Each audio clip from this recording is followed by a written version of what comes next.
جو صرف دوڑتے رہتے ہیں, کھیلتے رہتے ہیں, شور مچاتے رہتے ہیں, ان کے لیے بھی کوئی نہ کوئی انتظام کرنا چاہیے, ان کا بھی کوئی نہ کوئی حل نکالنا چاہیے.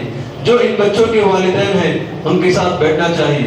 جب ان بچوں کی شرارت بہت زیادہ ہو جائے کہ قابل برداشت نہ ہو, ایسی صورت میں ان بچوں کے والدین کو ساتھ میں لیا جائے, ان کو سمجھایا جائے اور کوئی حل تلاش کیا جائے. لیکن مطلق طور پر بچوں کو مساجد سے دور کر دینا یہ اچھی بات نہیں ہے, یہ اچھی بات نہیں ہے, بلکہ یہ بہت بڑی نادانی کہلائی جائے گی. بچوں کا امتحان جب رمضان کے مہینے میں آتا ہے, وہ بچے تو 10 سال کے ہیں, 15 سال کے ہیں, 20 سال کے ہیں, جو 10th میں ہیں, پی یو میں ہیں یا اس سے بھی اونچی کی جماعت میں پڑھتے ہیں, ان بچوں کا امتحان جب رمضان میں آ جاتا ہے تو اس وقت والدین یہ سمجھتے ہیں کہ بچوں کو روزے چھوڑوا دیں گے, بچوں کو روزے سے آزاد کر دیں گے تاکہ بچہ محنت سے پڑھے, بچہ روزوں کو چھوڑ دے امتحان کے خاطر. محترم سامعین, یہ ایسی بات بالکل صحیح نہیں ہے, یہ بات صحیح نہیں ہے, کیونکہ جو بچے بالغ ہیں یہ بچے امتحان کے بہانے سے بھی اور فرض روزے کو چھوڑ نہیں سکتے. امتحان کے بہانے سے بھی فرض روزے کو نہیں چھوڑ سکتے. وہ بچے جو بالغ ہو چکے ہیں کیونکہ ان کے اوپر یہ اسلامی پابندیاں عائد ہوتی ہیں, یہ ان پر فرض اور واجب ہے. بہانہ کوئی بھی نہیں چلے گا. اگر ماں باپ ان بچوں کو زبردستی کرتے ہیں, روزہ چھوڑواتے ہیں, تو یہ ماں باپ بہت بڑی غلطی کر رہے ہیں, وہ بھی گناہ کا ذریعہ بن رہے ہیں. اور حدیث میں ہے رسول اللہ صلی اللہ علیہ وسلم نے فرمایا لا طاعت لمخلوق فما فی معصیۃ الخالق. خالق کو ناراض کر کے مخلوق کی اطاعت نہیں ہو سکتی. ہاں, کوئی بچہ بیمار ہے, کسی بچے کے پاس کوئی عذر ہے, کوئی بچہ امتحان لکھنے کے لیے دور کا سفر کرنا پڑتا ہے اسے, یا اس کی طبیعت میں تبدیلی آ جاتی ہے, یہ اور بات ہے. لیکن جو بچہ صحت مند ہے, کھاتا ہے, پیتا ہے اور آرام سے رہتا ہے, بھوک اور پیاس کو برداشت بھی کر سکتا ہے, اور وہ بچہ بالغ ہے, تو ایسے بچوں کو ہم امتحان کے بہانے سے, عذر سے, روزوں سے ان کو آزاد نہیں کر سکتے, روزے ان سے ہم چھڑا نہیں سکتے. محترم سامعین کرام, عورتوں کو مساجد میں آنے سے ہرگز نہ روکیں. الحمدللہ یہ ہماری خوبی ہے, یہ ہماری خاصیت ہے, اور قابل مبارکباد صفت ہے ہماری یہ کہ ہم اپنے منہج اور اپنے مسلک کے مطابق خواتین کو کبھی بھی مساجد میں آنے سے ہم روکتے نہیں ہیں. ہم حدیث پر عمل کرتے ہیں, یہ ہمارا فخر ہے, یہ ہماری امتیازی شان ہے الحمدللہ. لیکن ایک واقعے کو آپ اپنے سامنے رکھیں کہ ایک مرتبہ صحابی رسول ابن عمر رضی اللہ عنہما نے حدیث سنائی لا تمنعوا اماء اللہ مساجد اللہ, یا لا تمنعوا نساءکم المساجد اذا استأذنکم الیہا.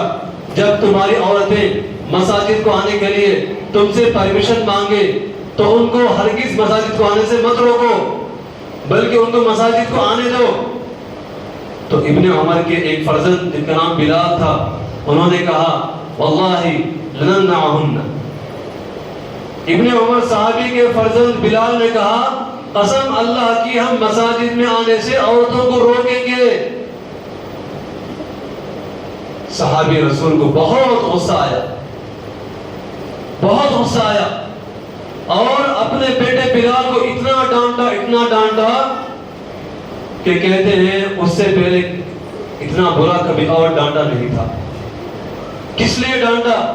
اس لیے ڈانٹا کہ ہم رسول اللہ صلی اللہ علیہ وسلم کی حدیث تمہارے سامنے سنا رہے ہیں, اور جس میں عورتوں کے مساجد میں آنے کی بات کی جا رہی ہے, اور اے بیٹے تم قسم کھا کر کہتے ہو کہ ہم مساجد کو آنے سے عورتوں کو روک دیں گے. باپ کو بڑا غصہ آیا اور باپ نے برداشت نہیں کیا, بیٹے کو ڈانٹا اور بیٹے کی اصلاح کی, بیٹے کو سمجھایا. بہرحال کہنے کا مطلب یہ ہے کہ مساجد کو عورتیں آ سکتی ہیں، لیکن شرط یہ ہے کہ وہ فتنے کا ذریعہ نہ بنے، فتنے کا ذریعہ نہ بنے۔ جب وہ گھر سے نکلے مساجد کو آنے کے لیے تو کسی طرح کی زیب و زینت کا، خوشبو کا، ادھر کا استعمال نہ کریں۔ وہ سادہ حالت میں، سادہ لباس میں، سادہ کپڑوں میں، سادہ برقعوں میں وہ مساجد کو آیا کریں، ورنہ فضیلت اور اجر و ثواب کو حاصل کرنے کے بجائے وہ گناہ کا ذریعہ بن جائے گی اگر فتنہ وہ پھیلاتی ہے تو۔ عورتیں سادہ لباس میں، سادہ حالت میں اور سادہ برقعوں میں آیا کریں اور کسی طرح کے فتنے کا ذریعہ نہ بنے۔ اور اس سے پہلے بھی تاکید کی گئی، تنبیہ کی گئی ہے کہ جو ہمارے مرد حضرات سے، ان سے یہ گزارش ہے، عاجزانہ گزارش ہے، ادباً گزارش ہے کہ جو اوقات عورتوں کے مساجد میں آنے کے یا مساجد سے باہر نکل گھروں کو جانے کے ہیں، ان اوقات میں وہاں پہنچ کر عورتوں کا راستہ ہرگز نہ روکے، عورتوں کا راستہ ہرگز نہ روکے۔ جن کے گھر کی خواتین ہیں وہاں پر، اور وہ نماز سے فارغ ہو کر نیچے آتی ہیں اور ان کو اپنے ساتھ گھر لے جانا ہوتا ہے، ایسے حضرات وہاں پہنچیں، ان کا انتظار کریں، ان کو فون کریں اور اپنے ساتھ لے جائیں۔ لیکن جن کی وہاں جانے کی کوئی ضرورت نہیں ہے وہ اس جگہ نہ جائیں، اس کے آس پاس نہ بھٹکیں، عورتوں کی عزت کا خیال کریں۔ رسول اللہ صلی اللہ علیہ وسلم کے زمانے میں اس طرح کا خیال کیا جاتا تھا۔ صحابیات مساجد کو آیا کرتی تھی اور اول وقت میں نماز پڑھ لیا کرتی تھی، دروازہ ان کا الگ ہوتا تھا اور وہ مردوں کے باہر نکلنے اور بھیڑ لگانے سے پہلے پہلے خواتین باہر نکلتی اور گھروں کو چلی جایا کرتی تھی۔ وہاں پر اختلاط نہیں ہوتا تھا، وہاں پر راستے میں ٹکراؤ نہیں ہوتا تھا اور صحابہ وہاں پر راستے میں کھڑے نہیں ہوتے تھے۔ ہمیں اس کے بارے میں سوچنے کی ضرورت ہے، ہمیں سبق لینے کی ضرورت ہے۔ اسلام ہمیں یہ تعلیم دیتا ہے، ہمیں یہ تعلیم سکھاتا ہے کہ ہم فتنے کی جگہوں سے ہمیشہ دور رہیں، فتنے کا ذریعہ نہ بنے، ہم خیر کی چابی، خیر کی کنجی بن جائیں، شر کی چابی نہ بنے، شر کا ذریعہ نہ بنے۔ اس لیے کہ شیطان ایسے موقعوں کو تلاش کرتا ہے، ان کی تاک میں رہتا ہے اور وہاں پر آگ کو، فتنے کی آگ کو بھڑکا دیتا ہے۔ ایسی اوقات میں، ایسی جگہوں میں ہم بلا ضرورت وہاں پر نہ پہنچیں اور ان کی گزرگاہ میں کھڑے ہو کر کے، دائیں یا بائیں کھڑے ہو کر کے ان کا راستہ نہ روکیں، ان کو تکلیف نہ دیں۔ یہ اسلام کی تعلیم ہے، یہ شریعت کی تعلیم ہے۔ اگر ہم اس پر قائم رہیں گے، اس کے ہم پابند بنیں گے تو ہماری بھلائی ہی بھلائی ہے، ہم پرسکون زندگی گزاریں گے، ہمارے دل مطمئن رہیں گے اور ہم کسی کو تکلیف نہیں دیں گے۔ محترم سامعین، یہ جو عشرہ گزر رہا ہے یہ دوسرا عشرہ کہلاتا ہے جو قریب ختم ہونے ہی کو ہے۔ اس کے بعد ایک آخری عشرہ، تیسرا عشرہ شروع ہوتا ہے اور وہ تیزی کے ساتھ گزر جاتا ہے۔ تیسرا عشرہ دوسرے اور پہلے سے بھی ذرا تیز گزر جاتا ہے۔ ایک طاقت ہے، ایک معمولی رات ہے، ایک جاگنے کی ہے، ایک سونے کی ہے۔ ہم سونے کی اس لیے کہتے ہیں کیونکہ حدیث میں 5 راتوں کی بات بھی آئی ہے، ورنہ جو آخری عشرہ ہے پورے کا پورا رسول اللہ صلی اللہ علیہ وسلم کا یہ معمول تھا کہ آپ 10 راتوں میں جاگ لیا کرتے تھے، 10 راتوں میں آپ جاگ لیا کرتے تھے۔ لیکن جو بات 5 راتوں کی ہے، 5 راتوں میں جاگنے کی ہے، وہ بات اس لیے کہی جاتی ہے کیونکہ شب قدر انہی 5 میں سے کسی ایک کے اندر ہو سکتی ہے، انہی 5 میں سے کسی ایک کے اندر شب قدر ہو سکتی ہے۔ وہ 26ویں بھی ہو سکتی ہے، 27ویں ہم کہتے ہیں وہ بھی ہو سکتی ہے، وہ 21ویں، 23ویں، 25ویں، 29ویں بھی ہو سکتی ہے۔ اس کی علامتیں احادیث کے اندر مشہور ہیں جن کے بارے میں انشاءاللہ اور ہم سنیں گے۔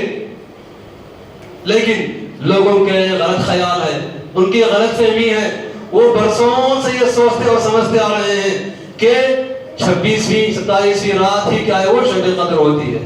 یہ ان کی غلط فہمی ہے، ایسی بات نہیں ہے. شب قدر منتقل ہوتی رہتی ہے. ہاں 27 سے بھی آ سکتی ہے، اس کا بھی غلبہ ہے، اس کا بھی امکان ہے، لیکن وہ منتقل بھی ہوتی رہتی ہے. کبھی شروع میں کبھی آخر میں آیا کرتی ہے. رسول اللہ صلی اللہ علیہ وسلم کا یہ معمول تھا کہ آپ اس آخری عشرے کے لیے کمر کس لیتے، آپ تیار ہو جاتے اور راتوں کو آپ جگایا کرتے تھے، اپنے اہل و عیال کو آپ جگایا کرتے تھے. اور آپ صلی اللہ علیہ وسلم آخری عشرے میں عبادات میں وہ محنت کرتے تھے جو محنت آپ باقی 2 عشروں میں کرتے نہیں تھے.